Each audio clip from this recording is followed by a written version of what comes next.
later, we've conducted research on music, that how does music function in our emotion regulation, and there are these various different kinds of patterns, some of them more entertainment, pleasure kind of aspects more, then there's this mental work, getting solace and comfort from music. So there are other accounts also addressing this, not the only list, but this is one of the mostly used models. There's also a measurement scale called the music and mood regulation scale, which addresses these different types or patterns of using music. And this scale has been used in various situations for assessing people's daily life and connections of these different types of using music to well-being, for instance. And recently, we conducted a study in which we looked at how these strategies of using music in different ways, whether it's putting worries aside and diverting away from worries, or whether it's processing your emotions or different things, we looked them in relation to these emotion induction mechanisms by Westbell and Juslin. It was a survey study, and we used like a correspondence analysis to look how the strategies and mechanisms kind of relate to each other.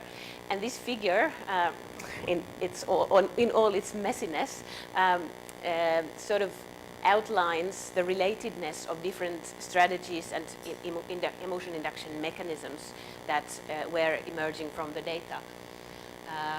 So there was one dimension involving cognitive thought processes, and on one hand there were strategies that involved really like thinking and cognitively processing the music. On the other end, entertainment and not really thinking at all.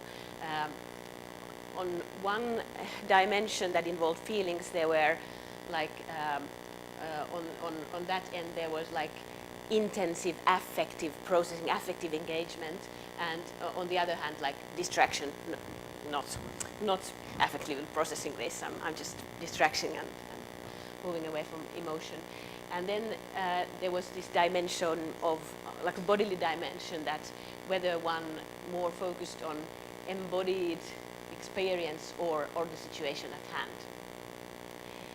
And in relation to today's talk about music as embodiment and cognition or reflection, quite interestingly, in this data, the emergent structure seemed to group such that there were emotion regulation strategies and patterns of regulating emotions in a way that were sort of analytical, involved in thought, focus on this current situation at hand, thinking about it, processing the emotions. And on the other hand, there were other types of strategies which were more like, let's put worries aside, let's entertain, let's feel it in our bodies. So this kind of presence of embodiment and reflection seemed to be also a dividing or some underlying structure explaining the emotion regulatory engagement of music. The emotion induction mechanisms of what Justelin and Westphal talk about, they also kind of were visible in this division, so that in the sort of more reflective affect processing strategies, there were more mechanisms like memories involved, whereas in the more just feel this embodiment and entertainment, there were more strategies like the rhythm of music or the emotional contagion of the musical content that sort of were aligning with those strategic approaches. But taking this now more closely to health and emotion processing in terms of clinical work, if we look at emotion processing in a therapy context, there are various forms of therapy, and this, what I'm going to say, is based on a review on psychotherapy literature. So emotion-focused experiential therapies, and in there it has been proposed that successful processing of emotions in any form of experiential emotion-focused psychotherapy has to sort of involve 3 components, and one of them is the emotional arousal. Some emotions need to be activated. We need to experience an emotion to be able to start emotion processing. Another component is emotion regulation, in a sense that the client must be somehow able to tolerate the emotion that is going on, so that sometimes emotions are just too difficult. The client is not able to bear, and they block them, so they can't sort of allow themselves to experience, or they become overwhelmed. It's just too much. So there is like an optimum level of experiencing an emotions, and we have to find that window of optimal level of addressing the emotion to be able to work on it. And then there is the meaning-making level, sort of explore and reflect about the meaning of what's going on, and how we can sort of make sense of this experience that we are having. And these levels are quite clearly present in how music works as a therapy, in music therapy. The role of music in therapy mostly is touching this left end of the continuum, so that music functions as the trigger of emotional experiences, imaginations, strong experiences, and it also provides a tool for moderating that arousal, so that we can, in music, we can sort of express the emotion, but we can moderate the depth of how much we focus on it, and then the verbal discussion with the therapist is more than providing support for this meaning-making process. This is a picture from our lab, music therapy lab. In our lab, my colleagues have developed a therapy model called the integrative improvisational music therapy. It has its roots theoretically in psychodynamic therapy approaches, but it is influenced also by resource-oriented therapies, some cognitive behavioral elements in there. So overall, it's quite broad theoretically. The founding ideas of how we conduct the therapy, but it could be described maybe best as an integrative psychotherapy, because it integrates different approaches. But what is sort of the core activities is that the therapist and the client improvise together. So improvisation is sort of the core of this therapy form, and they improvise musically on various topics, and then they discuss. So it's a sort of a dialogue of musicking, improvising, and then talking.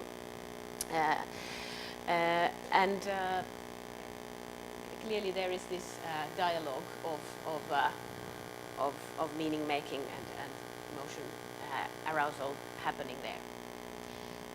We have been using this method for various client groups, but most of our research is on depressed adolescents, and this seems to be quite an effective method for treating depression. One aspect is that in verbal psychotherapies, it often takes a long time to get anything happening in this part before we can go into this part. But in a music therapy, already in a first session, this happens often. to an extent. So we sort of speed up the access to emotions with these kinds of artistic methods. Some other work I've been conducting in terms of depressed young people involves the question of the sort of the own use of music. So that is how music is used in a therapy context. But how do people use music in their own life, and how do depressed young people use music in their own life? And this was an interview study. I collaborated with Katrina McFerran, who is a really world-known music therapist especially with young people. And she was conducting the interviews, and we were analyzing them together. And what we found was that adolescents suffering from depression, they more often than adolescents in general seem to get stuck in these ruminative thoughts and repetitive thought patterns of negative emotions. They also use music as a sort of avoidance of addressing problematic issues in their lives. And there is this tendency that no matter what they try, even if they try to feel better, they actually end up feeling worse in terms of different kinds of emotions. And do I have time? I do have time. I will play you a little excerpt. I tried to choose this song to represent sadness, but of course you never know culturally if I succeeded. But in Finland this would be considered a sad song. I'll let it play. And I'll let you just feel and experience a sad song. Let's see if it's sad for you or not.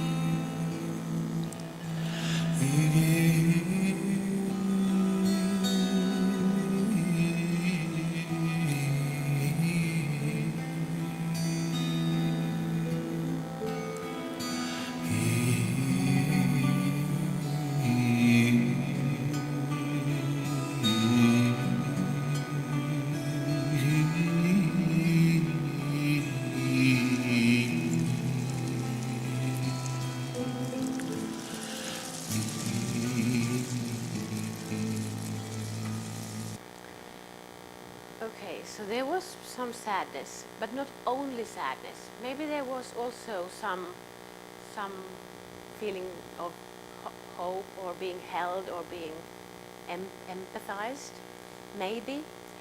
And the difference is that when people in their lives regularly, common people, when we are experiencing some sad feelings inside, we relate to this kind of music often, and we feel that the music understands what's going on in me. And then we feel maybe comforted, understood, held, accepted, and we might feel better, and then we put on a happier song. A depressed person would not process it like that.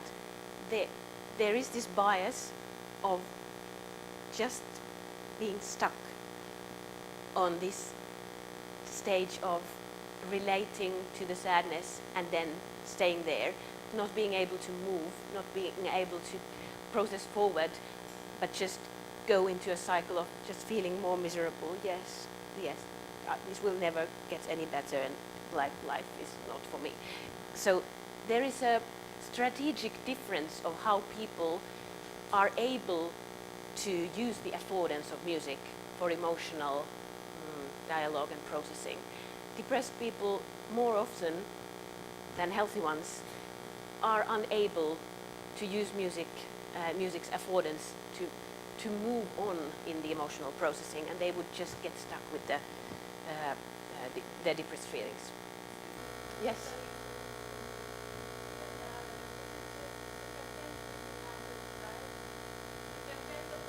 Exactly. Yeah, that's the point. Yes, exactly. So, yeah. So it's not really the music, but what we are able to make out of it that sort of matters more.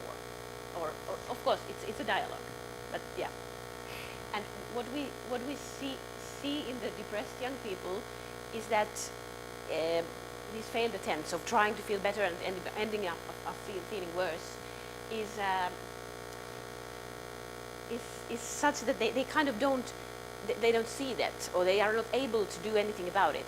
If a healthy person engages in music and this is just making me feel worse, we change, we move on and try something else. That is what healthy people tend to do in their daily life. Depressed young people did not seem to be that able to even identify that this is a problem, let alone to take an action and do something about it. And based on this understanding that grew out of this qualitative work, we started to work on a scale for healthy-unhealthy use of music. It's a 13-item scale, and these items on the up, they are reflective of this kind of use of music that reflects those problems that depressed young people have when they engage in music. Those are not really that much present, those types of uses in healthy young people. So there are things like, I like to listen to songs over and over, even though it makes me feel worse. It can be hard to stop listening to music that connects to bad memories. I hide in my music because nobody understands me and music blocks people out. And when I try to use music to feel better, I actually end up feeling worse. So these are hard things, and they're not common. They're not in our daily use of music, but they do happen, especially when we have some difficulties. And this is just a structural equation model of the structure of how the items group, and there is this unhealthy part quite clearly separated from the healthy. Another possible solution is to interpret the unhealthy in terms of its sort of ingredients, the ruminative, getting stuck thing, and the avoidance of problems and blocking yours being hidden in the music. Interestingly, first I'll just show briefly that as you can expect, the unhealthy in particular correlates with depression quite clearly, and also with rumination, and not with well-being.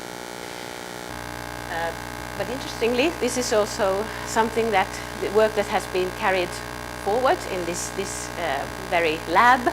So Vinu and some of the students here have taken this scale into an Indian context and validated it here, and also looking at how these tendencies relate to personality differences. So this is a very interesting, because it is also not a given fact that the ways that Finnish, or actually those interviewed young people, they were Australian kids. So if Australian kids use music in a certain way, is it the same in depressed young people in India? And the preliminary results that I'm hearing actually yesterday from Vinu is that yes, in terms of general structure, it is very much similar. There are some differences, but in general, it seems quite the same, similar structure emerging. So when we discuss the healthiness of music and the music as a therapeutic medium, this is one model from a book of musical identities. There, the self-reflective ability is one aspect, and in this depression work with young people, it also comes across in a way that indeed, especially this ability to be aware of my own engagement in music. Even if I try to feel better, I end up feeling worse, but I do nothing about it. So this awareness of being able to modify my behavior is not necessarily there. And if you think of the of the therapy model figure I showed, in music therapy or in therapy, there is music to evoke emotions, and then there is verbal discussion with the therapist to support the meaning making, the reflective awareness. And that is in therapy done by the therapeutic discussion. But and that is needed, because in a clinical situation, in a depressed person, the meaning making process is maybe not there so easily available. Whereas what I showed in the music psychology research done with healthy populations, the meaning making process is self-evidently there, actively present.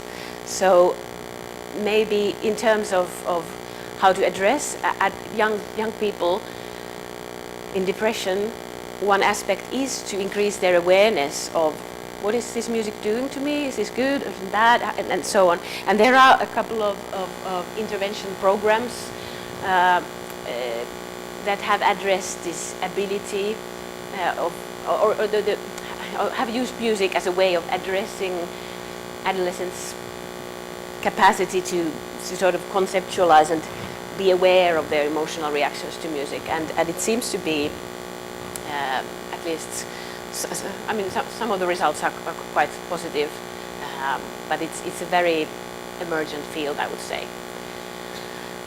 But overall, as I said in the beginning, music is such a broad area. It functions through so many mechanisms, but this ability to dialogue between our embodied experience of emotion, our reflective understanding, that is one thing that makes music a therapeutic medium. So I thank you for your attention.